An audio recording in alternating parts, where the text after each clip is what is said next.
Welcome to F star YouTube channel. Student, उम्मीद है कि आप लास्ट लेक्चर अच्छे से सुन रहे होंगे, वॉच कर रहे होंगे, उनके पॉइंट्स राइट डाउन किए होंगे। आज जो हमने टॉपिक पढ़ना है वो है हमारे पास rectangular components of a vector. बच्चे, आज हमने ये सीखना है कि वेक्टर के रेक्टेंगुलर कंपोनेंट्स क्या होते हैं, या कंपोनेंट ऑफ अ वेक्टर जो हमारे पास है वो इससे अलग कैसे है, फिर हमने इनको निकालना कैसे रेक्टेंगुलर कंपोनेंट को, ये हम लोगों ने डिटेल से डिस्कस करना है। सबसे पहले बच्चे, हमारे पास हेडिंग मैंने यहाँ पे दी है resolution of a vector. Resolution क्या होता है? रिजॉल्व करना, किसी चीज को अलग अलग करना, या किसी चीज को उसके हिस्सों में तोड़ देना, इसे आप रेजोल्यूशन कहते हैं। तो हमारे पास क्या प्रोसेस है कि the process of splitting a vector into its component, एक वेक्टर को उसके कंपोनेंट में तोड़ देना जो है, इसको हम कहते हैं रेजोल्यूशन ऑफ अ वेक्टर। जैसे फर्ज कीजिएगा, लेट्स सपोज ये दो कंपोनेंट हैं और ये वेक्टर ए के हैं, हमें ए वेक्टर गिवन होगा, इसके हमने दो रेक्टेंगुलर कंपोनेंट निकालने, तो दो कंपोनेंट निकालने के मेथड को आप लोग बच्चे क्या कहते हैं? Resolution of a vector. तो ये इसकी डिफाइन है कि what is a resolution of a vector. अब सवाल ये है कि what is component of a vector. Component क्या होता है? कंपोनेंट किसी भी चीज का हिस्सा होता है जो इस डायरेक्शन में अमल करेगा या असर पैदा करेगा। जैसे फर्ज कीजिएगा, मैं कहता हूँ ये है ए का एक्स कंपोनेंट, तो इसका मतलब है ए का कितना हिस्सा एक्स के अलोंग है, ये कितनी इसकी अफेक्टिव वैल्यू एक्स के अलोंग है, उसको हम कहते हैं कंपोनेंट। तो कंपोनेंट को हम डिफाइन करते हैं effective value of a vector in a given direction. फर्ज कीजिएगा ए का एक्स कंपोनेंट, तो ए की affective value along x, A की affective value along y, y component कहलाएगा। तो ये पॉइंट आएगा। एक और चीज हम लोग याद रख सकते हैं, हमने हेड टू टेल रूल पढ़ा था। हमारे पास हेड टू टेल रूल का मतलब है कि दो वेक्टर मिलेंगे और थर्ड वेक्टर उन्होंने बना दिया है। तो जो वेक्टर होता है वो अपने रेक्टेंगुलर कंपोनेंट का ही असल में सम होता है। तो यहाँ पे मैंने ये लाइन लिखी है एमसीक्यू के लिए, वेक्टर में B consider as the resultant of its component. तो वेक्टर को आप उसी के कंपोनेंट का वेक्टर सम भी कह सकते हैं। अब यहाँ पे हमारे पास पॉइंट है रेक्टेंगुलर कंपोनेंट, ये बड़ा इंपॉर्टेंट पॉइंट है। What are rectangular component? ऐसे कंपोनेंट बच्चे, या ऐसे उसके दो पार्ट जिनका आपस का एंगल 90 का हो, इन्हें कहते हैं रेक्टेंगुलर कंपोनेंट। जैसे यहां मैंने डिफाइन लिखी है, the components of a vector which are perpendicular to each other, जो कि एक दूसरे के साथ 90 डिग्री के एंगल बनाए, इन्हें आप लोग नाम देते हैं रेक्टेंगुलर कंपोनेंट्स का। इसको हमने देखना है कैसे निकालेंगे, और इसी पे हमारी डिस्कशन भी है। सपोज कीजिएगा बच्चे, ये मेरे पास एक वेक्टर है, ये हमने डिनोट किया ओ से लेके पी तक, और ये वेक्टर ए है, और इसका जो एंगल एक्स के साथ बन रहा है वो थीटा बन रहा है। अब हमें इसके दो कंपोनेंट निकालने हैं, देखिएगा कैसे आएंगे। ए का वो हिस्सा जो वाई के अलोंग है बच्चे, ये इसका कहलाएगा वाई कंपोनेंट, और ए का वो हिस्सा जो इसका एक्स के अलोंग है, इसे कहेंगे एक्स कंपोनेंट। तो ये मैंने दो कंपोनेंट्स के डिनोट किए, ए का वाई कंपोनेंट, और इसे हम लोगों ने डिनोट कर दिया ए का एक्स कंपोनेंट। अगर देखा जाए तो हमें ए भी पता है और थीटा भी पता है, यानी हमें ए वेक्टर पता है और साथ में इसका एंगल थीटा पता है, दो चीजें हमें पता है। तो हमने ए के दो कंपोनेंट निकाले, एक वाई कंपोनेंट, एक एक्स कंपोनेंट। अच्छा, जो वाई कंपोनेंट है इसको हम नाम देते हैं वर्टिकल कंपोनेंट का, और जो एक्स कंपोनेंट है इसको नाम देते हैं हम हॉरिजॉन्टल कंपोनेंट का। अब देखिएगा, ये एक्स के लॉन्ग है तो इसके साथ हम आई लिख सकते हैं, जो वाई के लॉन्ग है इसके साथ हम जे लिख सकते हैं। अगर देखा जाए तो ए एक्स, जहां एक्स खत्म होगा वहां से वाई शुरू हो जाएगा, ए वाई दोनों को ऐड करके मेरे पास रिजल्टेंट ए आएगा। तो जो ओ से लेके पी तक है वो ए है, ओ से लेके एम तक, इस पॉइंट को मैं एम का नाम दूंगा, वो ए एक्स है, और एम से लेके पी तक ए वाई आ रहा है।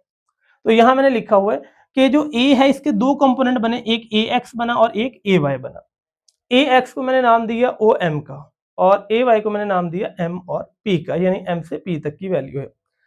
अब मैंने जैसे पहले बताया, एक वेक्टर ए है, ये अपने ही कंपोनेंट का सम है। तो यहाँ पे ए के दो कंपोनेंट बने, क्योंकि हम प्लेन सपोज कर रहे हैं तो दो कंपोनेंट आएंगे। अगर स्पेस की बात की जाए तो वहां तीन कंपोनेंट आएंगे। तो यहाँ पे ए का जो पहला कंपोनेंट है ए एक्स है, दूसरा ए वाई है। तो यहाँ वेक्टर फॉर्म है तो एक्स के साथ आई आएगी और वाई के साथ जे आ जाएगा। तो हमने ये देखा A is equal to A x i plus A y j आ जाएगा।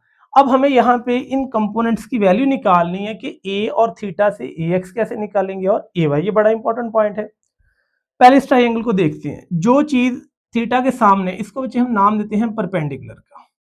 जो चीज 90 के सामने है इसका नाम हम रखते हैं हाइपोटेनियस, और ये जो बच जाएगी ये हमारे पास आ रही है बेस। तो ये तीन चीजें आएंगी, बेस, परपेंडिकुलर और हाइपोटेनियस। अगर देखा जाए तो बेस की वैल्यू है ए एक्स, परपेंडिकुलर की वैल्यू है ए वाई, और हाइपोटेनस की वैल्यू आ रही है ए। तो हमारे पास यहाँ पे दो तरह के फंक्शन होते हैं। मैथमेटिक्स में एक आता है हमारे पास कॉस थीटा। कॉस थीटा की अगर हम वैल्यू देखें तो आता है बेस ओवर हाइपोटेन्यूज, ये हमारे पास फंक्शन आता है। तो अगर देखा जाए बेस की वैल्यू तो बेस है ए एक्स और हाइपोटेन्यूज आ रहा है ए के बराबर, तो यहाँ पे ए एक्स ओवर आ जाएगा ए, तो ये हमारे पास फार्मूला आता है कॉस थीटा का। यहाँ थीटा जो एंगल है विद एक्स एक्सिस है इन एंटी क्लॉकवाइज डायरेक्शन। यहाँ पे हमने ए एक्स निकालना, ए डिवाइड इधर आके मल्टीप्लाई हो जाएगा, तो ये हमारे पास वैल्यू आएगी A cos theta is equal to, ये आएगा ए एक्स के बराबर आ जाएगा। अगर हम ए एक्स की वैल्यू निकालें तो वो ए एक्स का फार्मूला हमारे पास आता है ए कॉस थीटा के बराबर। सेम अगर हम निकालें साइन की वैल्यू बच्चे, तो साइन में हमारे पास क्या आएगा, परपेंडिकुलर ओवर हाइपोटेन्यूज। तो जो साइन थीटा है वो फार्मूला आएगा पी ओवर एच के बराबर, और पी की वैल्यू आती है ए वाई और एच की वैल्यू आती है ए के बराबर। यानी हमारे पास एक वैल्यू बच्चों आएगी ए वाई और एक आएगी ए वाई है हमारे पास परपेंडिकुलर और जो ए है वो आ रहा है हाइपोटेन्यूज। तो हमने यहाँ पे फिर ए वाई निकालना, तो ए इधर डिवाइड है, इधर आके मल्टीप्लाई हो जाएगा, तो यहाँ पे A sine theta will be equal to A y के बराबर आ जाएगा। तो यहाँ पे दो कंपोनेंट हम लोगों ने बच्चे रिजॉल्व किए। एक हमने निकाला ए एक्स जो कि है हमारे पास हॉरिजॉन्टल कंपोनेंट, ये मैं हाईलाइट कर रहा हूँ वैल्यू को, और दूसरा मैंने निकाला ए वाई जो कि बराबर आ रहा है ए साइन थीटा के। यहाँ तक ये पॉइंट हमारे टॉपिक के अंदर लिखे हुए हैं टेक्स्ट बुक के अंदर। अब कुछ पॉइंट एक्स्ट्रा एमसीक्यूज के मैं आपको एक्सप्लेन कर दूं। अगर वो एंगल दे दे वाई एक्स के साथ, बच्चे देखिएगा यहाँ पे एक्स की बजाय एंगल चला जाए वाई के साथ, जब ये y के साथ जाएगा तो फिर इस साइड पे हमारे पास साइन आएगा और इस साइड पे कॉस आएगा, क्योंकि एंगल के सामने हमेशा साइन आएगा। फिर एंगल हमारा ये वाला चला जाएगा, फिर ये जो कंपोनेंट है इनकी वैल्यू शफल हो जाएगी, फिर ए एक्स का फार्मूला ए कॉस नहीं ए साइन बन जाएगा। क्यों? क्योंकि वहां पे एंगल चेंज हो गया। तो फिर ए एक्स का फार्मूला हमारे पास जाएगा ए साइन थीटा और ए वाई का फार्मूला जाएगा ए कॉस थीटा। तो ये पॉइंट बड़ा इंपॉर्टेंट याद रखना है। अगर आपको एमसीक्यूज में वो कहे कि एंगल 30 डिग्री बन रहा है विद वाई एक्सिस, तो फिर ए एक्स का फार्मूला बच्चे हम लगाएंगे ए साइन थीटा और ए वाई का फार्मूला लगाएंगे ए कॉस थीटा।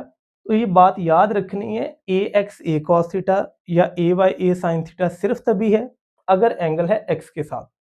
अगर एंगल हो जाए वाई के साथ फिर ए एक्स आ जाएगा ए साइन थीटा और ए वाई आ जाएगा ए कॉस थीटा। तो ये पॉइंट बहुत इंपॉर्टेंट है। अब कुछ और पॉइंट दो एक्स्ट्रा है एमसीक्यूज के लिए। अगर मैं आपसे कहता हूँ बच्चे सपोज कीजिएगा एक वेक्टर ऐसे पड़ा हुआ है, ये ऐसे है, इसका कोई ना कोई एंगल बन रहा है, तो इसका एक्स कंपोनेंट भी है और वाई भी है। तो हमने यहाँ पे देखा एक्स और वाई इनमें एंगल 90 का बन रहा है, तो ये आपस में रेक्टेंगुलर कंपोनेंट भी थे। अगर ऐसा हो जाए इसका कोई कंपोनेंट नहीं, ये वेक्टर ही ऐसे पड़ा हुआ, अगर एक वेक्टर है ही एक्स में तो इसका वाई कंपोनेंट 0 हो जाएगा। तो मैंने यहाँ पे लिखा है if vector A is along x axis then A y is 0। तो ये पॉइंट एमसीक्यू के लिए बड़ा इंपॉर्टेंट है। अगर एक वेक्टर ही एक्स में आ रहा है तो उसका वाई कंपोनेंट 0 हो गया, तो फिर वेक्टर का जो एक्स कंपोनेंट है वो असल में ए के बराबर है और वाई कंपोनेंट 0 हो जाएगा। तो आप इसको ऐसे भी कह सकते हैं कि इफ थीटा इज 0 डिग्री, यानी वो है ही एक्स के लॉन्ग, तो थीटा 0 आएगा। जैसे फर्ज कीजिएगा एक वेक्टर ही ऐसे पड़ा हुआ है तो इसका थीटा 0 हो गया। दूसरा पॉइंट है if A is along y axis, अगर एक वेक्टर है ही वाई के लॉन्ग तो उसका एक्स कंपोनेंट 0 हो जाएगा। तो यहाँ पे फिर क्या होगा, ए एक्स 0 हो जाएगा और ए वाई उतना आएगा जितना वेक्टर खुद आ रहा है। तो ये पॉइंट दो बड़े इंपॉर्टेंट एमसीक्यू के लिए याद रखने। अगर एंगल y के साथ अगर आ रहा है y एक्सिस के साथ, यानी वेक्टर y एक्सिस के अलोंग है, तो तब उसका एंगल थीटा आपने 90 पुट करना है। तो ये बच्चे दो पॉइंट हम लोगों ने आज सॉल्व किए। हॉरिजॉन्टल कंपोनेंट कैसे निकालते हैं, वर्टिकल कैसे निकालते हैं, जब हमें वेक्टर ए पता हो और उसका एंगल थीटा पता हो। नेक्स्ट जो टॉपिक है उसमें हमने ये देखना है कि अगर ए एक्स और ए वाई पता है तो फिर उससे हम वेक्टर की मैग्नीट्यूड और एंगल थीटा या डायरेक्शन कैसे कैलकुलेट करते हैं। तो नेक्स्ट टॉपिक बिल्कुल इसका ऑपोजिट आएगा। इसको अच्छे से समझे, राइट डाउन कीजिएगा। न्यू सिलेबस है टेक्स्ट बुक का बच्चे। इस बार बहुत इंपॉर्टेंट पॉइंट मैं बताने जा रहा हूँ और बहुत ही डिटेल से हम इनको डिस्कस कर रहे हैं। इनको अच्छे से सुने, लेक्चर को राइट डाउन करें, जहाँ कहीं इशू आए मेरे से जरूर डिस्कस करें। Thank you so much for watching my YouTube channel.